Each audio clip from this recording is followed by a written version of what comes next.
Well, we're back in the Mini.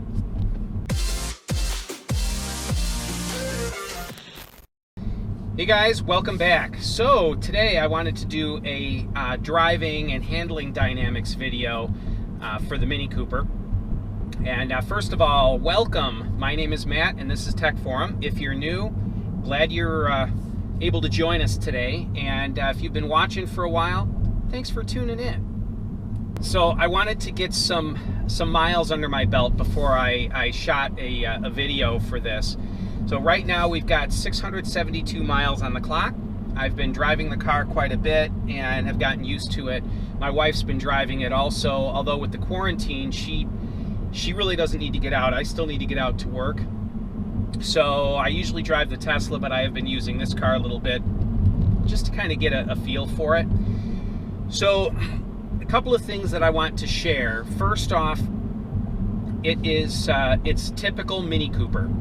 And if you've ever driven one, you'll love this car. It's everything that a Mini Cooper is and then some. It definitely is more firmly planted. You can feel the low center of gravity. It's got a perfect 50-50 weight distribution front to rear because of the position, the placement of the battery pack, and the weight of the drive unit. It is a little bit heavier, 300 pounds, I believe, heavier than a gas engine Mini Cooper S, which this is based on. And the torque is if you've driven an electric car before, you'll understand what I mean, but the torque is very, very high on this car, which is wonderful. It sticks. I mean, this thing, it's got hand-cooked tires. They are summer compound performance tire, and they really, really hook well. And it will corner every bit as well as a Model 3 with good tires, and better than a Model 3 with the factory 18-inch Aero wheels and tires. There's very little body roll. One thing that I have noticed, a number of the reviewers have mentioned that it won't spin the tires even if you turn the traction control off. That's not true. There's a couple things I want to mention on that. First off, it has such sticky summer tires that it just hooks. I mean, it doesn't want to spin the tires, but it will, especially exiting a corner. And now, and that brings up one sort of, I guess you'd say, negative to this car, and that is that it has an open differential. Now, the last front-wheel drive car, somewhat performance sporty car that I had had a 2017 Honda Civic Si, and that car, part of the reason I bought it is that it has, though it's a front-wheel drive car, it has a limited slip differential right from the factory. And with front-wheel drive cars, that's kind of important. Let's see here, I'm going to floor it.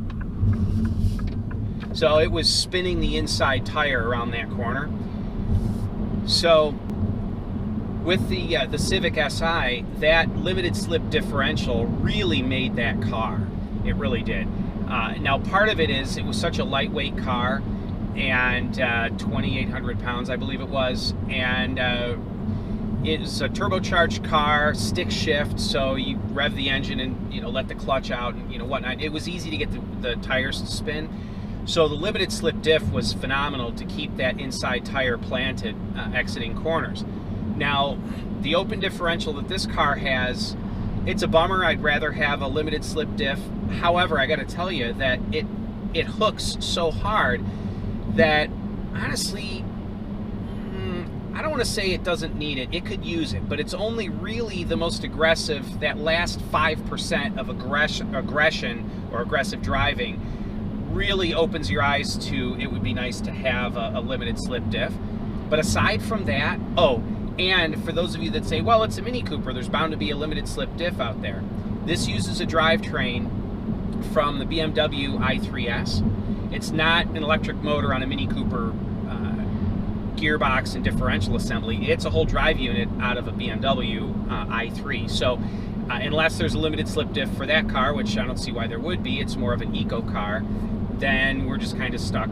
It is what it is.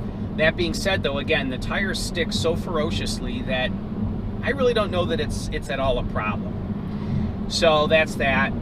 I can tell you that the There's no on-center vagueness. It tracks very straight. The steering feel coming through the wheel is very good. Again, it's typical Mini Cooper. The seats, from a driving experience standpoint, the seats are very comfortable. They are the bolstering is really good. Let's see. Let's take this corner hard here. I love this thing. You can enter a corner harder than you really ever thought that was reasonable, especially in an EV. Most EVs are considered, eco cars, whatever. I know Tesla has begun changing that perception, but it truly is a car, an EV, that was designed for fun. I don't know that I'd say performance, but fun sport driving. And it's a hot hatch after all, and that nature really comes through with this car. It has very good throttle response, as EVs do, and right there it was spinning the tires. Let off down to say 30, nail it. Yep, you can feel the tires spinning and fighting for traction. So it is the throttle response as an EV is phenomenal. Again, the steering feel is very good. The seat of the pants, the feel coming through the seat from the suspension is quite good. The fact that this car, the battery pack is under the rear seats, it's not under the front seats, it's not under the floor, so the floor doesn't feel artificially high, which is one, I don't know that I'd call it a negative, but it's one trait of my Tesla Model 3 and of all Teslas other than their first generation Roadster that really does stand out. When you first get in the car, you notice that, hey, my feet are kind of up. You can just tell that the floor is thick. Now, there are definitely benefits to having that skateboard floor with the battery pack in it, and that is great, but you definitely can feel that the floor is raised up compared to how low the car sits. With the Mini, you don't have that feel. Now, again, I don't know that that's good or bad. It's just an aspect of the car. The floors are very low. I'll say that the efficiency in this car is really, really good. So the best charge that we saw was actually my wife driving. I wasn't hypermiling it or anything. She was just doing her normal daily errands. She put, I think, 65, 70 miles in the car that day. And the car returned a 200 watt-hour per mile average, and that is fantastic. On the gauge, it was 5 miles per kilowatt hour, which is 200 watt-hours per mile, and that would give this car a very, very high 150, 160 mile range potentially if that were continued through the entire charge. So I have to tell you that 110 mile EPA estimated range is actually pessimistic. I know there have been a couple of UK viewers that have supposedly tested the range and said that it looked like it was about, I don't know, 100 miles. The one tester said 98 miles, and he said, and I'm not even using the HVAC system or anything.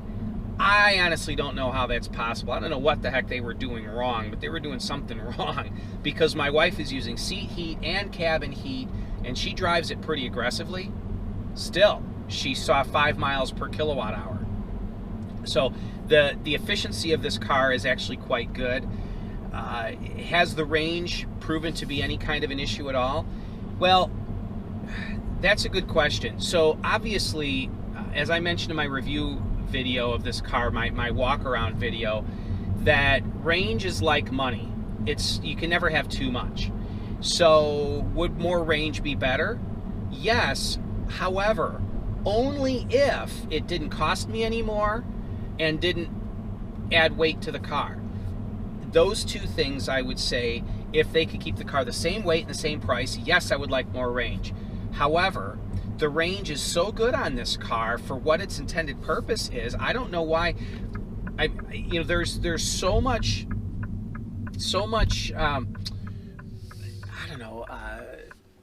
discussion or moaning and complaining on the internet about this car, discussing and pretty much complaining about the range, and I really don't get it.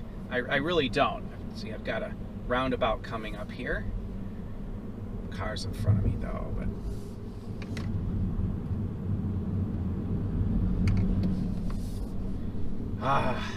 roundabouts. So there's a lot of complaining about the range on this car, and it's interesting. My wife, who is she's been hard to convince on EVs, mainly because of the range. In fact, she even told me, she said, I gotta be honest with you, even a car with 500 miles of range, like the next gen Roadster that's coming out, which we're going to be getting, has a 620 mile range. And my wife said, well, okay, maybe I won't have range anxiety with that, but she said just knowing I can't stop at a gas station is a problem for me. So we got this car. She's always wanted a Mini Cooper, and I think she viewed this as this was her opportunity to convince me to buy one. So we get the car, and she said, I think I'm going to worry about the range. And the first day that she ran some errands in it, I asked her, did you worry about the range? She said, yeah, I did a little bit. That was the first day, and the first day only. Since then, she said, no, it's not a problem at all. In fact, typically she will forget to plug it in, and so she'll leave the next day with 55 or 60% charge instead of 90% like I'd like her to leave with. Go out and do all her errands, show up at home, still have 30% charge. And she's like, you know, she said, my range anxiety is gone. I'm going to do another video with her sitting in the driver's seat explaining this whole situation, because she said, you know what, I no longer think about it. In fact, she said, you know what's great about this? And this came to her mind mainly because of the issue with the virus here. She said, I like the fact that I don't have to go to the gas station. She said, I go outside, the car's plugged in, it's charged up, I go on my way. She said, I'm never going to drive 100 miles without stopping at home where I could charge it. So here's another good corner. Oh, love this car. So she said, Matt, range just isn't an issue for me anymore. She said, in fact, what's been hard for her to get used to is the fact that there's no engine. So she gets in it and she wants to activate it right away, then put her seatbelt on, then get situated. And meanwhile, the car is giving chimes to buckle the seatbelt. I told her, I said, do everything else first, then turn the car on. And she said, I'm just so used to getting in, starting the engine to get it warming up while I buckle up, while I get everything situated in the car to give the engine a minute or two to warm up. She said, so it's counterintuitive to her. We will stop at a store or something, and I'll stay in the car, and she'll run in to get something. She just instinctively turns the car off when she leaves. And I'm like, you know, what are you, saving gas? You know, so she laughs. She's like, oh, it's just a habit. So I found that to be quite interesting. That's been something that she has sort of dealt with in getting used to this car. Now, back to the driving dynamics. The car it's just comfortable enough to not be harsh, but just firm enough to allow you to drive it aggressively and to treat it like the small sports car that it is. It's really, you can tell that Mini Cooper have done their homework. They've been building this chassis for some time, and it really shows. Now, a number of people have complained, oh, it's based on a car from 2006 or whatever. Don't know that that's a bad thing. I don't know that that's a bad thing. Does this car have phenomenal, incredible new technology? Not so much. The drivetrain is from the BMW i3, which has been around for a few years. The chassis and body and interior is from the Mini Cooper, just the two-door hardtop Mini Cooper S, which has been around for a few years. But what makes this car so dynamic, what makes it new and fun, is the marrying of those two. So, and don't get me wrong, I have my Tesla Model 3. I do like new technology. I really do. However, I don't know that the fact that this car isn't necessarily cutting edge detracts anything from it. So, and in fact, with the price point as it is, I think it's a very, very good deal. So a few of the things that I was concerned about aren't present in this car, and those things were mild acceleration behavior. I thought for sure they would give an algorithm to the drive unit that is maybe more on the laid back or mellow side to give an homage to the fact that it's an EV and to be eco-friendly. Well, if you want that, you could set it for green or green plus, and that will definitely give you much more mild response from the accelerator, and it makes the car more efficient. But honestly, go up into sport mode and you can still drive the car in an eco-friendly way. You can minimize your acceleration and that and still get good range out of it. But in sport mode, you have really good response, and it wakes the car up. I'll say that the feel of everything inside the car is very good. If you haven't driven a Mini Cooper, the steering wheel is very comfortable, and right at the 10 and 2 position, you've got the contoured sections for your hands, the controls, the steering wheel controls. You've got the cruise control on the left, then you have voice and phone controls as well as audio controls on the right. So all of these controls are very intuitive. They work very, very well. The car is obviously very quiet, being electric. It does have the pedestrian warning sound, which has sort of a spooky, eerie, ghostly sound to it. It's something you do get used to. I'd love to look into figuring out a way to pipe different sounds to that speaker behind the nose cone of the car. Something I think I'm going to look into. But all of the controls, handles, everything in the car is just very, very nice. It's very soft touch. Even this material around behind the vent bezels, you push on it, it's padded. I mean, most everything is padded. The door panels here in the front are hard plastic, as they are in the rear. The armrests are soft touch. Most of the interior is soft touch. This bezel around the center console controls is hard plastic. This is hard plastic, but most of the rest of the interior is soft touch materials. The sunroof is fantastic. It's one touch operation. One touch back vents it. Second touch opens it all the way up. And again, it is one touch. You can move it part way and stop if you would like, or one touch to get it, one hard touch to get it to move all the way. Close the vent there. The Harman Kardon sound system is fantastic. The nav works very, very well. So we'll show you here. I'll use the voice. Navigate to McDonald's. McDonald's West Liberty Street, Wakanda, say yes. So it searches the web for the destination that you spoke, finds it relatively quickly, plots your course for you. Exiting is very easy. Exit navigation.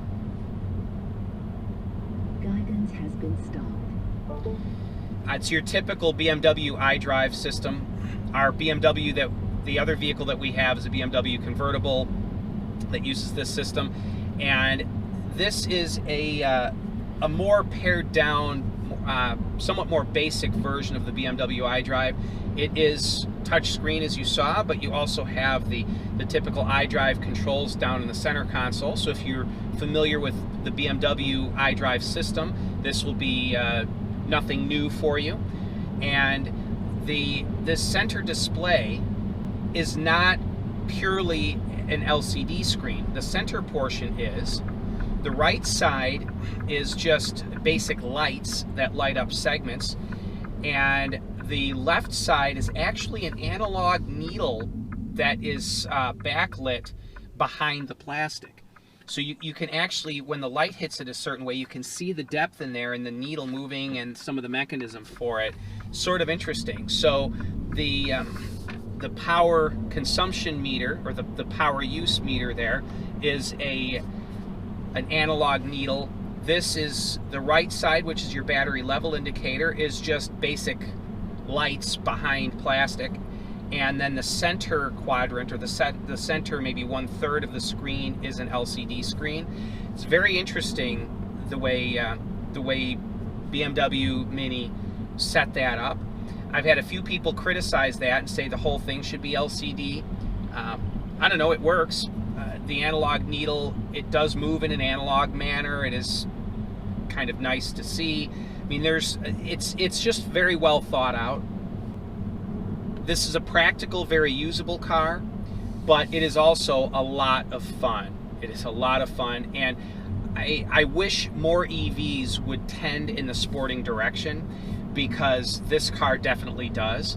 It has an edge to it. It's not a hard edge exotic car, obviously, but it definitely has sporting aspirations. And there's enough about this car that's playful that you basically forget that you're in an EV, and that's something that my wife said. I said, so how does it feel to be driving electric every day? She says, I honestly don't think about it. She said, I get in the car, I turn it on, I drive. She said, I don't really think about the fact that I'm in an EV. She said, in the smart car, yeah, she can tell that's an EV. She said, yeah, it's short range, and you can hear the motor whistling, and you know, whatever. You get in the Tesla, and that thing is so space age, it just screams, I'm electric. Whereas with the Mini Cooper, she said it's different. She said, look, I get in the Mini to have fun. She said, I'm going to run errands in it, but I'm going to have fun doing it. So she said her focus is on the driving dynamic and just the enjoyment aspect of the car, rather than on the whole focusing on range and being efficient. She said, I just get in it and drive it, and she drives it hard. So, and I think that is, if I were to give one compliment to this car, and one compliment only, it's to say that when you drive it, you're not thinking about what type of propulsion system it has. What's on your mind is, I'm driving a very fun car. So those are my thoughts on the Mini Cooper SE, or some more thoughts anyway. I wanted to give you guys the impression of what it's like to be in the car daily, to drive it around. What do I appreciate about it? What are its strengths and weaknesses now that we've lived with it for a bit? We've gotten used to driving it. Are there any things I would change? Yes, there are. And I'll save that for another video. So anyway, thanks for tuning in, guys. I really do appreciate you. I do have other videos coming up, both on this car and the Tesla Model 3, as well as the Smart Electric Drive. So you can be on a lookout for those. And if you have any questions, leave them in the comments section below. So thanks a lot, guys. And as always, stay charged. Bye-bye now.